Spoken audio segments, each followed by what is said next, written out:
back to my channel. Bienvenidos a mi canal otra vez. I know. I've been MIA for some months now. Y'all probably wondering, pero ven acá, where was Liz? You feel me? But now I'm back and we're gonna clarify a few things, you know what I mean? And for anyone that's new, welcome to my channel. My name is Liz.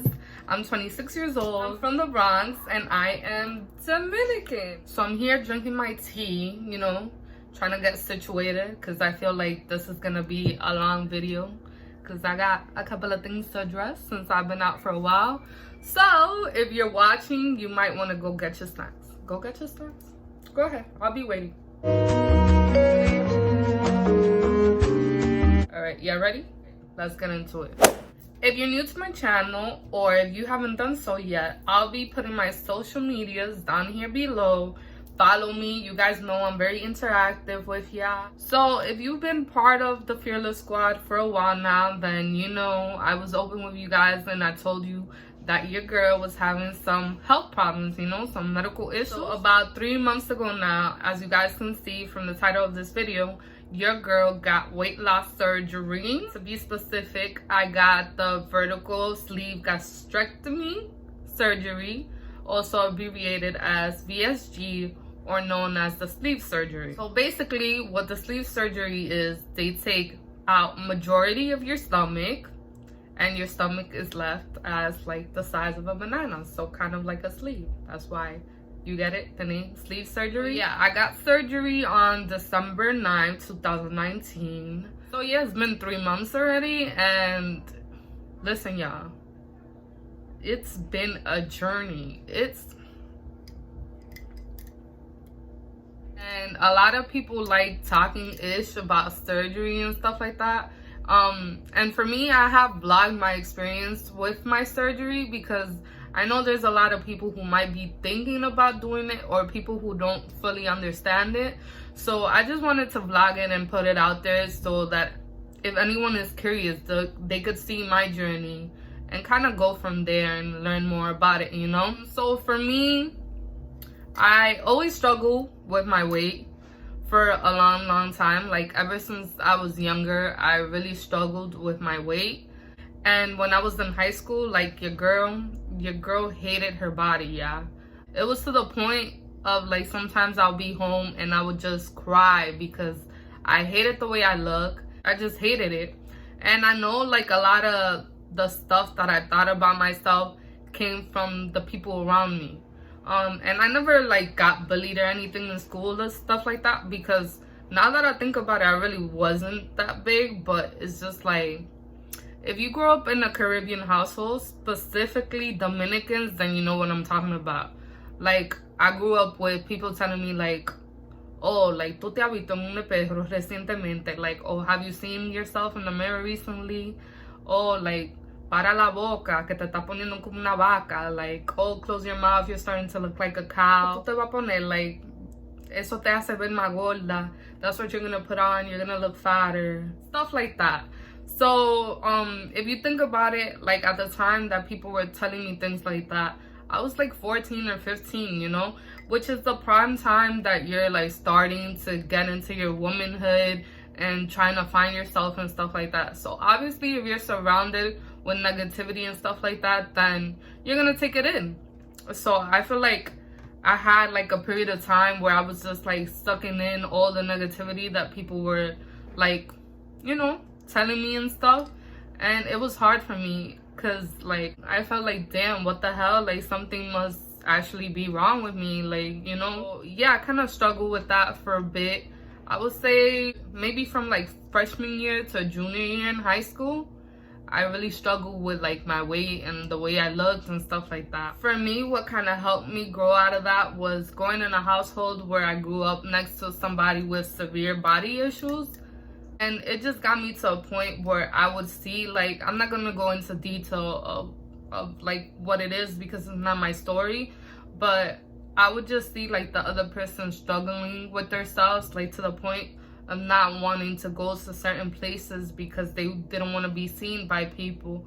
And I felt like that's never a life that I wanted to lead. Like, if you know me, especially in person, like, I'm here, what's up? Like wherever I am, like that's who I am and that's it. So yeah, like just seeing that person struggle kind of taught me a lot.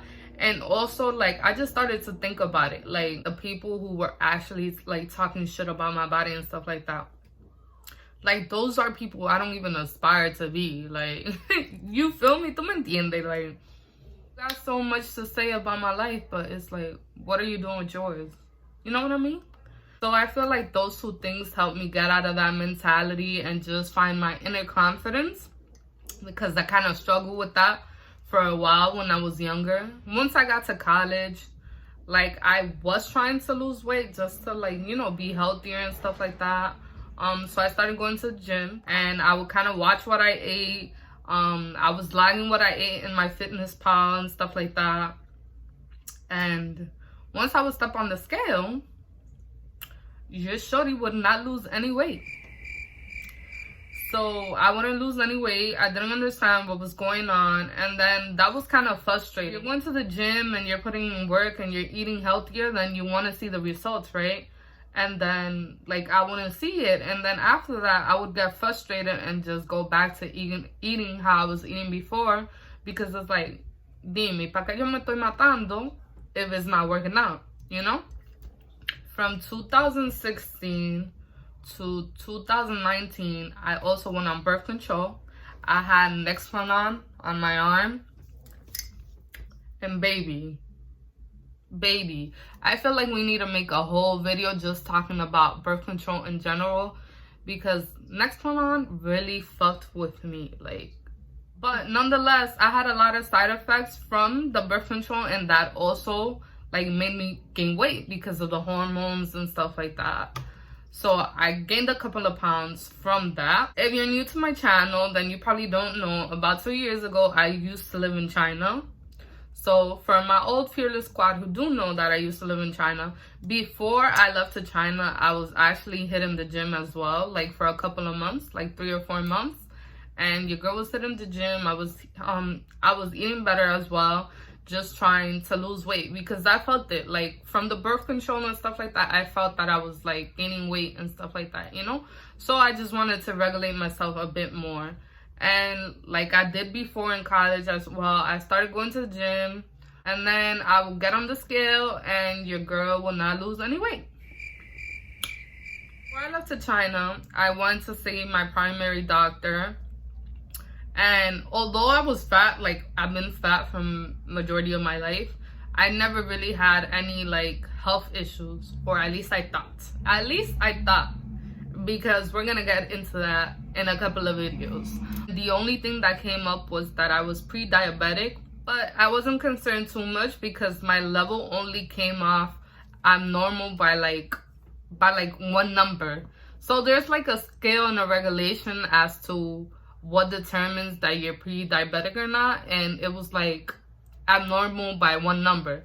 So I wasn't really like, oh my god, too concerned about it, because it was like a time period that I wasn't really active and I wasn't really watching like what I would drink and stuff like that. So I felt like if I would regulate that, then I'll be alright. You know what I'm saying? Fast forward, your girl then went to China, and when I wasn't living in China, I'm gonna be completely honest, I wasn't really watching what I ate at all, just because, like, you know, you're in a different country, you want to try new things. And in the beginning, when I first went to China, I was eating like a lot of KFC and McDonald's, because I was getting used to the whole different culture, you know, and the different foods and stuff like that.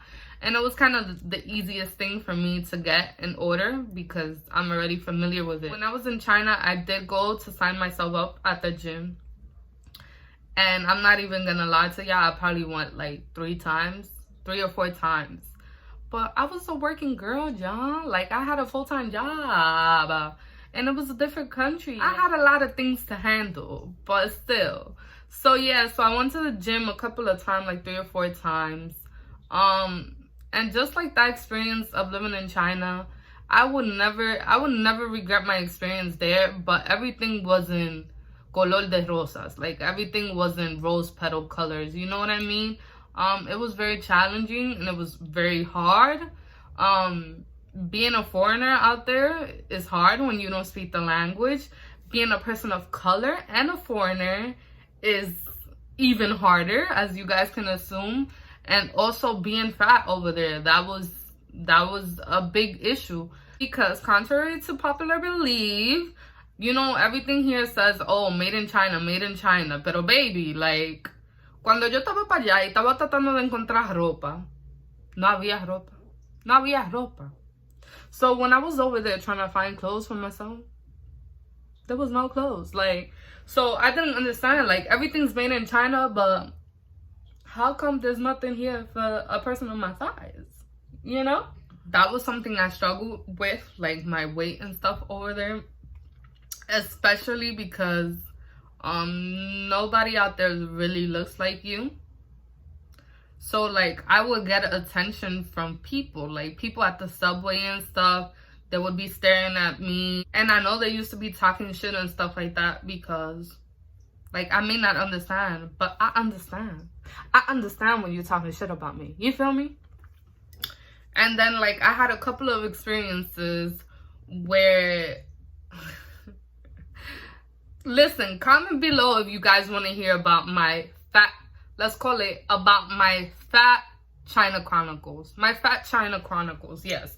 Comment below if you want to hear about my fat China Chronicles. So yeah, so there was this one time where this guy was like staring at me at the train, like talking shit about me. I knew it because the way he was staring and pointing and stuff like that, he was talking to a lady, and I'm just there like, you feel me? And then there was another time where your girl got played for $100 pants.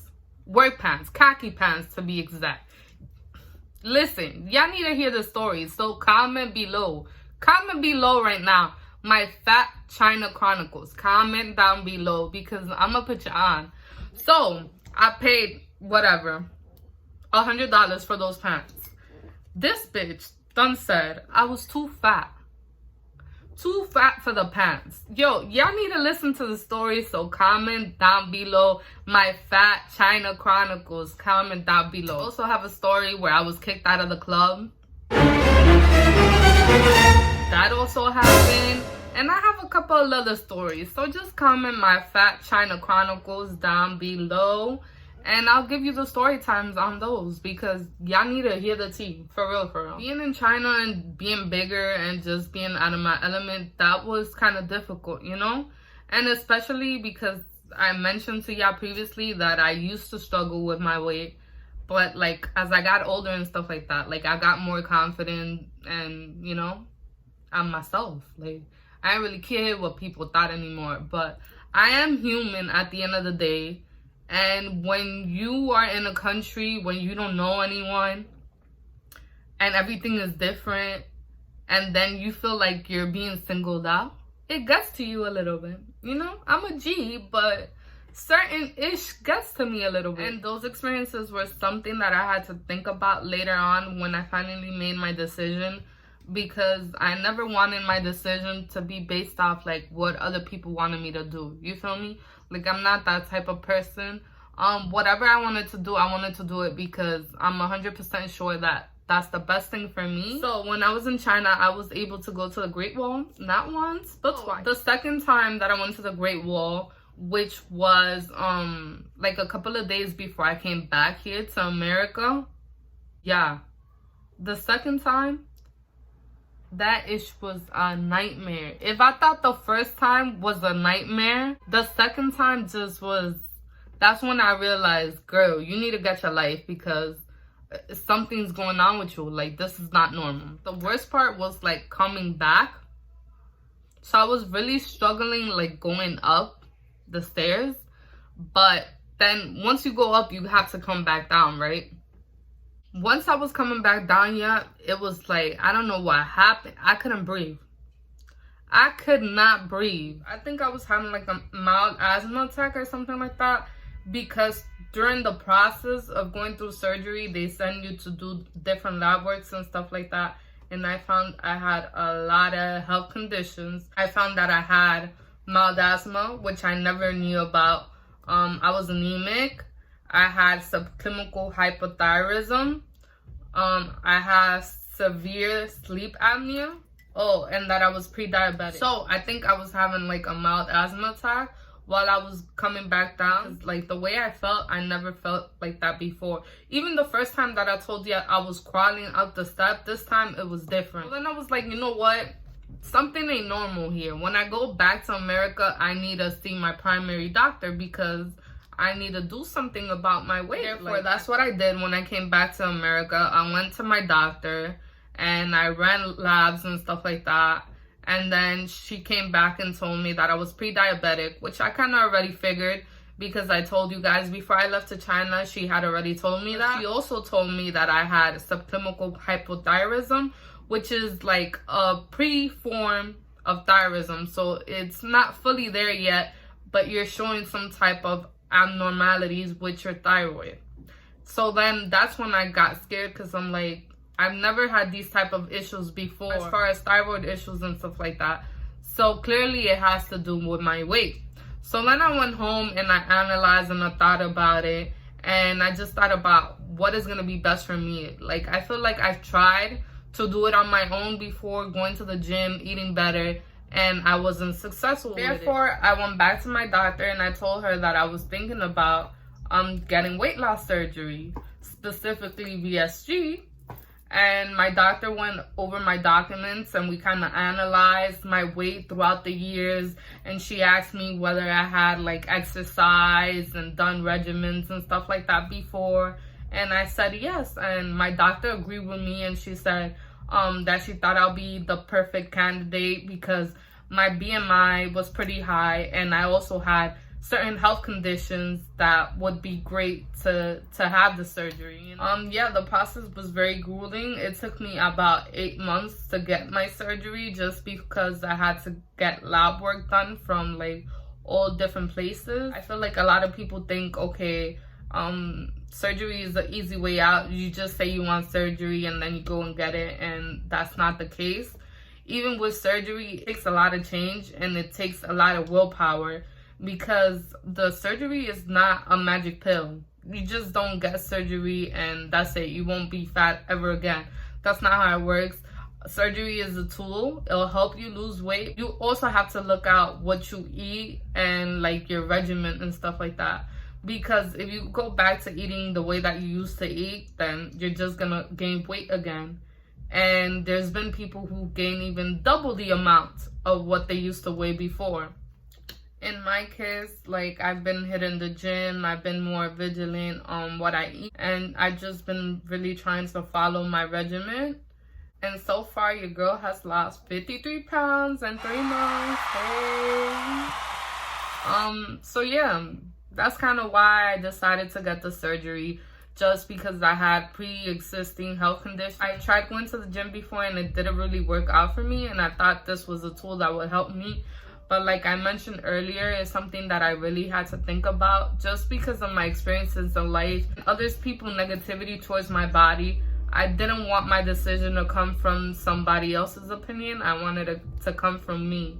And it did. My advice to anyone out there who's probably interested in the surgery and is watching is the best thing is to do it for yourself and not for anyone else. Because I also know people who have gotten surgery and thought like getting surgery would like get rid of all their problems, their body image and stuff like that, and that wasn't the case. And even if you do decide to get surgery and you feel like it's the best thing for you and you might share it with people around you, not everybody's gonna be supportive, and I could tell you that firsthand.